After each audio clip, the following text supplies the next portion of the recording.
প্রিয় শিক্ষার্থী বন্ধুরা, ভিডিও টিউটোরিয়ালের এই পর্বে তোমাদের স্বাগত জানাচ্ছি। আমরা আজকে অ্যাডজেক্টিভ এর কিছু এমসিকিউ প্রশ্ন নিয়ে আলোচনা করব। এখানে বলা হচ্ছে the word lunar is related to, বলছে লুনারটা কিসের সাথে সম্পর্কযুক্ত, আর লুনারটা হচ্ছে চাঁদের সাথে সম্পর্কযুক্ত। এখানে পরীক্ষায় আসছে যে লুনার, আমাকে রাইট করতে হবে হচ্ছে মুন। আর যদি মেরিন থাকে, মেরিনটা কিসের সাথে সম্পর্কযুক্ত, এটা সির সাথে সম্পর্কযুক্ত। আবার এটা অন্যভাবেও আসতে পারে যে এটা হচ্ছে প্রথমে মুনটা হচ্ছে চাঁদ, এটা হচ্ছে নাউন শব্দ, আর লুনার হচ্ছে অ্যাডজেক্টিভ, এর বাংলা হচ্ছে চন্দ্র সংক্রান্ত। এরকম করে সি হচ্ছে সমুদ্র, মেরিন হচ্ছে সামুদ্রিক, মেরিজ মানে বিবাহ, ন্যাপশাল হচ্ছে বৈবাহিক অবস্থা, তারপরে ইয়ত হচ্ছে যৌবন,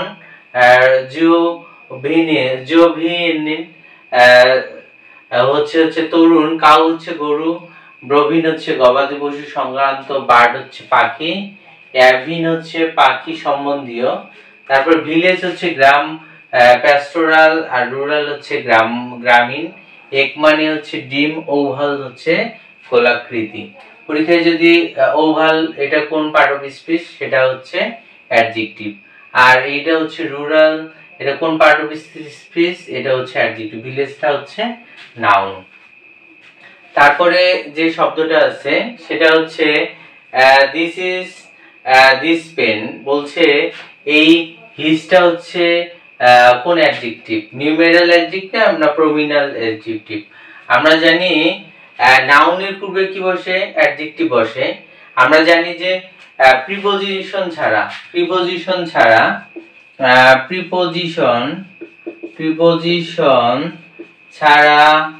যে কোনো শব্দ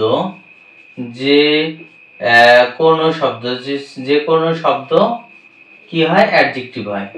আমরা কোন দুটো শব্দ যদি পরপর বসে, প্রিপোজিশন শব্দটা ছাড়া যে কোনো শব্দ যদি কোনো শব্দের পূর্বে বসে, সেটা অ্যাডজেক্টিভ হবে, শুধুমাত্র প্রিপোজিশনটা অ্যাডজেক্টিভ হবে না। তাহলে এইখানে হিজটা হচ্ছে আমরা জানি হচ্ছে প্রোনাউন। প্রোনাউনটা যখন অ্যাডজেক্টিভের কাজ করে, এখানে যদি বলি প্রোনাউন, এটা হবে না, এটা হচ্ছে নাউনের পূর্বে বসছে, এটা অ্যাডজেক্টিভ। এই প্রোনাউনটা যখন অ্যাডজেক্টিভের কাজ করে তখন তাকে বলা হয় প্রমিনাল অ্যাডজেক্টিভ। এটা হবে হচ্ছে প্রমিনাল অ্যাডজেক্টিভ হবে। এখানে যেমন হুইচ কালার, এখানে কালার আগে বসছে, তাহলে এটাও একটা অ্যাডজেক্টিভ। অ্যাডজেক্টিভ বলছে এটা কি ইন্টারোগেটিভ প্রোনাউন না ইন্টারোগেটিভ অ্যাডজেক্টিভ। আমরা জানি যে যদি ডাব্লিউএস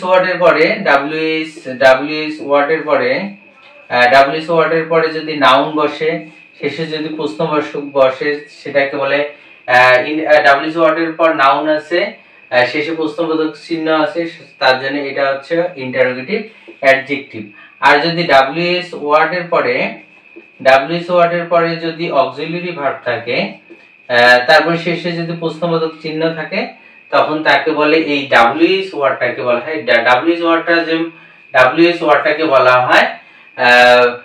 বলা হচ্ছে ইন্টারোগেটিভ প্রোনাউন।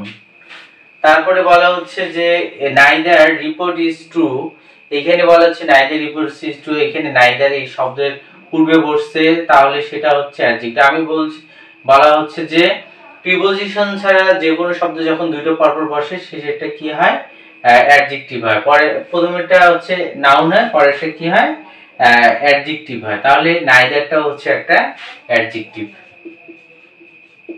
তারপরে দি কুরাইশ ইজ ইউনিভার্সিটি প্রফেসর, এই যে ইউনিভার্সিটি শব্দটা নাউন, আমরা যদি বলি এটা নাউন তাহলে হবে না।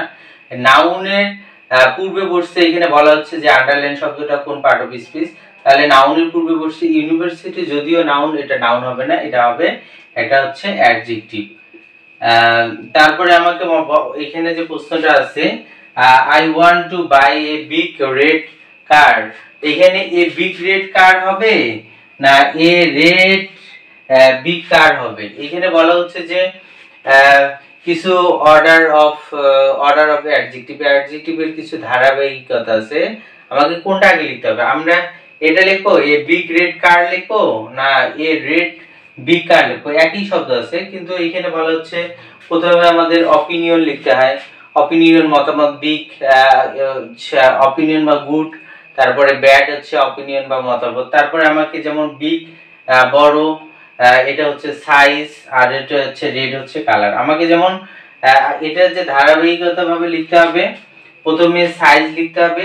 এখানে যে সাইজ আছে হচ্ছে বিগ একটা সাইজ, রেড হচ্ছে কালার। এই ধারাবাহিকতায় লিখতে হবে।